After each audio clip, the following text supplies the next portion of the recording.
Students, आज हम देख रहे हैं बायोकेमिस्ट्री चैप्टर नंबर 13 और एक्सरसाइज जो है उसका सोल्यूशन शॉर्ट क्वेश्चंस के। क्वेश्चन नंबर 1 है how plant synthesise carbohydrates. Plant carbohydrates कैसे बनाते हैं? इसका जवाब है कि by the process of photosynthesis. Photosynthesis की प्रोसेस के ज़रिए से बनाते हैं। एज रिएक्शन दिया हुआ है, कार्बन डाइऑक्साइड और वाटर आपस में मिलते हैं, सनलाइट और क्लोरोफिल की मौजूदगी में ग्लूकोज बनाते हैं। नेक्स्ट क्वेश्चन है कि give the characteristics of monosaccharides. Monosaccharides के खसूसियात करेक्टरिस्टिक्स बताने हैं। They are sweet in taste, मीठे होते हैं। They are soluble in water, पानी में हल हो जाते हैं। दे आर क्रिस्टलाइन सॉलिड, ये क्रिस्टलाइन सॉलिड होते हैं।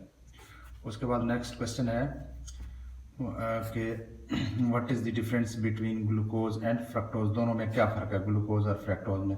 फ़र्क ये है कि ग्लूकोज एक एल्डिहाइड है जबकि फ्रक्टोज जो है ये एक कीटोन है।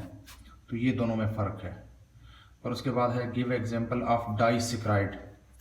डाइसेक्राइड्स के एग्जांपल दें। How it is hydrolysed to monosaccharide, ये कैसे हाइड्रोलाइज होके मोनोसेक्राइड में कन्वर्ट होता है।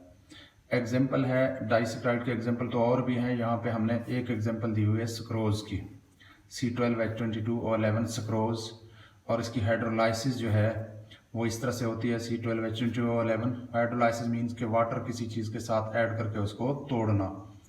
तो C12H22O11 इसके साथ वाटर ऐड करते हैं, डिल्यूट HCl, और हीट करके डिल्यूट HCl थोड़ा सा ऐड करके तो ये ग्लूकोज और फ्रक्टोज में, ये दो मोनोसेक्राइड्स में टूटता है। कौन कौन से?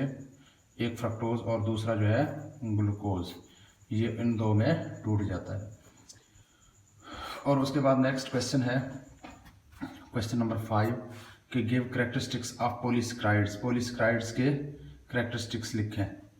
Number 1, they are amorphous solids, ये एमॉर्फस सॉलिड होते हैं। और number 2, they are insoluble in water, पानी में हल नहीं होते। नेक्स्ट, दे आर टेस्टलेस, इनका कोई टेस्ट नहीं होता। और फिर नेक्स्ट क्वेश्चन है हमारा क्वेश्चन नंबर 6 कि where are protein found. Protein कहाँ, जानदारों में कहाँ कहाँ पाए जाते हैं? Protein are found in eggs, mutton, meat, pulses यानी दालें, एंड बीन्स, इन चीज़ों में प्रोटीन पाए जाते हैं। और उसके बाद क्वेश्चन नंबर 7 है describe uses of carbohydrates. Carbohydrates के यूजेस बयान करें। They are sources of energy in living things, जितने भी जानदार होते हैं इनमें एनर्जी के सोर्स जो है ये कार्बोहाइड्रेट्स होते हैं, मेन सोर्स। अच्छा जी, they help in maintaining sugar level in body, body में शुगर लेवल को मेंटेन रखते हैं। और उसके बाद है control cholesterol level in body, हमारे जिसमें कोलेस्ट्रॉल लेवल को भी कार्बोहाइड्रेट्स कंट्रोल करते हैं। उसके बाद क्वेश्चन नंबर 8 कि lactose is a disaccharide, which monosaccharide are present in it. Lactose एक डाइसेक्राइड है, इसमें कौन से मोनोसेक्राइड मौजूद होते हैं? इसमें दो मोनोसेक्राइड हैं, एक ग्लूकोज दूसरा ग्लैक्टोज। अच्छा जी, उसके बाद है क्वेश्चन नंबर 9। क्वेश्चन नंबर 9 है why are the 10 amino acids essential for us, के 10 अमाइनो एसिड हमारे लिए क्यों ज़रूरी है? Because our body can not produce them, क्योंकि हमारा जिस्म जो है इनको नहीं बना सकता, तो इसलिए ये हमारे लिए इम्पॉर्टेंट है। उसके बाद है क्वेश्चन नंबर 10। अच्छा जी, how are protein form, protein किस तरह बनते हैं?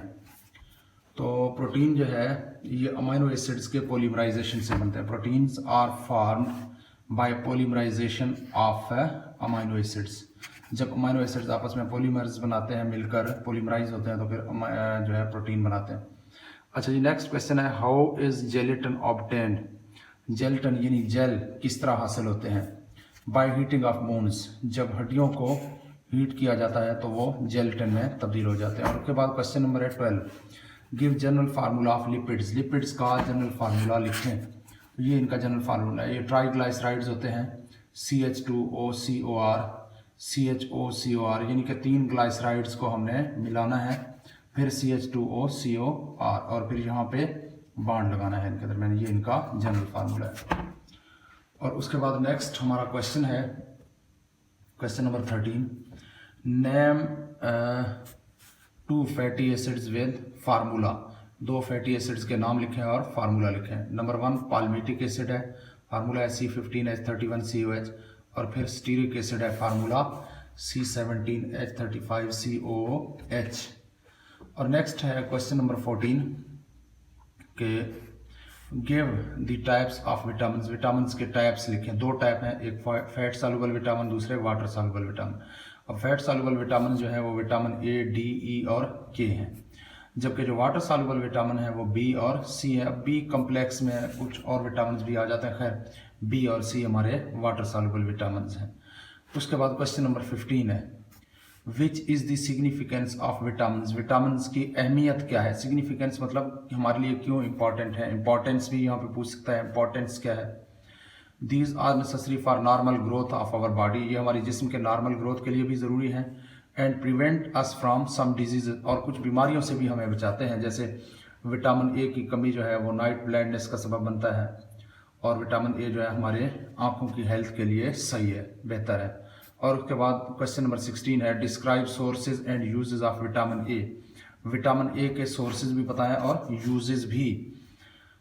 अब सोर्सेज क्या है इसके, कहाँ से हासिल करते हैं। मिल्क है, वेजिटेबल्स हैं, फ्रूट्स हैं, मीट है, एग वगैरह etc, इनसे हम हासिल करते हैं विटामिन ए। और उसके बाद इनके यूजेज पूछ रहे हैं कि ये क्यों हमारे लिए ज़रूरी है।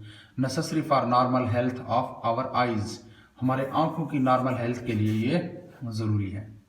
और उसके बाद क्वेश्चन नंबर 17 है justify that water soluble vitamins are not injurious to health, कि वाटर सॉल्युबल विटामिन हमारे सेहत के लिए ज़्यादा नुकसानदेह नहीं है। अब यहाँ पे पूछ रहे हैं कि अगर हम ज़्यादा इस्तेमाल करें तो ये नुकसानदेह नहीं है, कैसे, वजाहत करें। तो वाटर सॉल्युबल विटामिन जो होते हैं ये हमारे यूराइन के ज़रिए से, पेशाब के ज़रिए से बॉडी से खारिज बाहर आते हैं, निकल आते हैं। तो इसलिए अगर हम इनको ज़्यादा इस्तेमाल कर भी लें तो कोई ख़ास नुकसान नहीं करते। तो water soluble vitamins come out of the body through urine, पेशाब के ज़रिए से जिस्म से बाहर आते हैं। So if we take them in excess, अगर हम इनको लार्ज अमाउंट में ज़्यादा मिकदार में इस्तेमाल करें, they are not injurious to health, ये हमारी सेहत के लिए नुकसानदेह नहीं है। और उसके बाद नेक्स्ट क्वेश्चन है हमारा कि what do you mean by genetic code of life. Genetic code of life से क्या मुराद है। देखें डीएनए जो है वो इंफॉर्मेशन भेजता है आरएनए को प्रोटीन बनाने के लिए। ये जो इंफॉर्मेशंस होते हैं इन्हीं इंफॉर्मेशंस को जेनेटिक कोड ऑफ लाइफ कहा जाता है। DNA transfer informations to mRNA for the synthesis of proteins. Protein बनाने के लिए क्या भेजता है, मैसेजेस भेज देता है, इंफॉर्मेशन भेज देता है। दीज इंस्ट्रक्शंस या informations are called genetic code of life. इन इंस्ट्रक्शंस को जेनेटिक कोड ऑफ लाइफ कहा जाता है। उसके बाद क्वेश्चन नंबर 19 है what is the function of DNA. DNA का काम क्या है। देखें डीएनए का फंक्शन ये है कि इट स्टोर जेनेटिक इंफॉर्मेशन, कि ये तो जीनियाती मालूमात को स्टोर करता है। और उसके बाद है सिंथेसाइज एमआरएनए। एमआरएनए बनाता है मैसेंजर आरएनए, फिर मैसेंजर आरएनए जो है वो प्रोटीन बनाता है। अब ये जो है इंस्ट्रक्शन देता है एमआरएनए को प्रोटीन बनाने के लिए। It passes instructions to mRNA for protein synthesis. Protein बनाने के लिए एमआरएनए को इंस्ट्रक्शंस भी भेजता है। और उसके बाद है नेक्स्ट क्वेश्चन है क्वेश्चन नंबर 20 हमारा how do you justify that RNA works like a messenger. कि आप कैसे जस्टिफाई करेंगे कि आरएनए एक मैसेंजर की तरह काम करता है। मैसेंजर मीन्स के आरएनए जो है ये मैसेजेस को रिसीव करता है। कहाँ से मैसेज आते हैं, डीएनए से। किस लिए आता है, प्रोटीन बनाने के लिए। RNA receives instructions from DNA and synthesise protein, और प्रोटीन तैयार करता है by reading and decoding information. इन्हीं इंफॉर्मेशन को रीड करता है और उनकी डीकोडिंग करता है। So it works like a messenger, इसलिए ये एक मैसेंजर की तरह काम करता है। स्टूडेंट्स नेक्स्ट हम देखेंगे आपकी बुक में बायोकेमिस्ट्री चैप्टर का एक्सरसाइज। किस चैप्टर का, बायोकेमिस्ट्री वाले चैप्टर। अच्छा जी स्टूडेंट्स, पहला हमारा एमसीक्यूज है carbohydrates are synthesised by plants through photosynthesis process which required the following except. यानी कि बाकी चीज़ें तो ज़रूरत होती हैं, कौन किस चीज़ की ज़रूरत नहीं होती। जाहिर है फोटोसिंथेसिस में कार्बन डाइऑक्साइड की ज़रूरत होती है, सनलाइट की ज़रूरत होती है, क्लोरोफिल की ज़रूरत होती है, O2 की ज़रूरत नहीं होती। Which one of the following is disaccharide? Sucrose. Sucrose एक डाइसेक्राइड है। और उसके बाद है फोटोसिंथेसिस प्रोसेस प्रोड्यूसेस। फोटोसिंथेसिस के अमल में कौन सी चीज़ बनती है? ग्लूकोज। अच्छा जी, which of the following is a tasteless starch? Starch क्या है?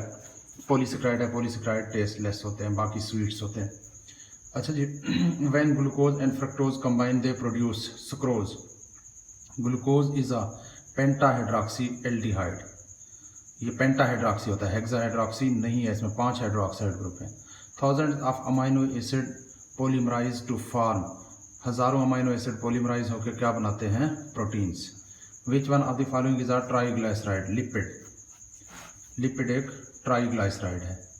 अच्छा जी, enzymes are protein which of the following properties they do not have. कि कौन सी खसूसियत नहीं है? They are highly non specific. ये अमूमन स्पेसिफिक होते हैं, यहाँ लिखा हुआ है नॉन स्पेसिफिक, तो ये इनकी करेक्टरिस्टिक्स नहीं है। Which one of the following vitamin is water soluble? Water soluble vitamin कौन सा है? विटामिन सी है। ए डी ई जो है वाटर सॉल्युबल विटामिन नहीं है। और उसके बाद है which one of the following is fat soluble vitamin? All. A D E के तीनों जो है फैट सॉल्युबल है। Which one of the following is not the characteristics of monosaccharides? Monosaccharide की करेक्टरिस्टिक्स नहीं है। हाइड्रोलाइजेबल। कि मोनोसेक्राइड जो है इनकी हाइड्रोलाइसिस नहीं हो सकती, ये हाइड्रोलाइजेबल नहीं है। Which one of the following statement about glucose and sucrose are incorrect? गलत है। तो डाइसेक्राइड, तो सुक्रोज तो ठीक है डाइसेक्राइड है, लेकिन ग्लूकोज डाइसेक्राइड नहीं है, तो ये स्टेटमेंट इनकरेक्ट है। Which one of the following is are reducing sugar? Monosaccharide होते हैं हमेशा, तो ग्लूकोज जो है वो रिड्यूसिंग शुगर है। The most important oligosaccharide is sucrose. और उसके बाद है night blindness is because of the deficiency of vitamin A. The organic compound used as drug to control the bleeding are proteins. Protein क्योंकि उनके अंदर enzymes होते हैं, तो ब्लीडिंग को कंट्रोल करते हैं। Deficiency of vitamin E causes. Vitamin E की डेफिशिएंसी से क्या होता है? एनीमिया इन बेबीज, बच्चों में खून की कमी की बीमारी होती है। Lipids are macromolecule, they have characteristics except one of the following. They are soluble in water, ये पानी में हल हो जाते हैं। ये पानी में हल नहीं है, तो ये कैरेक्टरिस्टिक्स इनका नहीं है। वो भी हमसे यही पूछ रहे हैं कि कैरेक्टरिस्टिक्स नहीं है लिपिड्स का। और उसके बाद है vitamin are accessory growth factors. They play important role in our body like provide energy नहीं प्रोवाइड करते, इंसुलेट नहीं करते बॉडी को, बिल्ड ब्रेन सेल्स नहीं बनाते। और उसके बाद है रेगुलेट मेटाबॉलिक प्रोसेस, ये हमारे मेटाबॉलिक प्रोसेस को रेगुलेट करते हैं।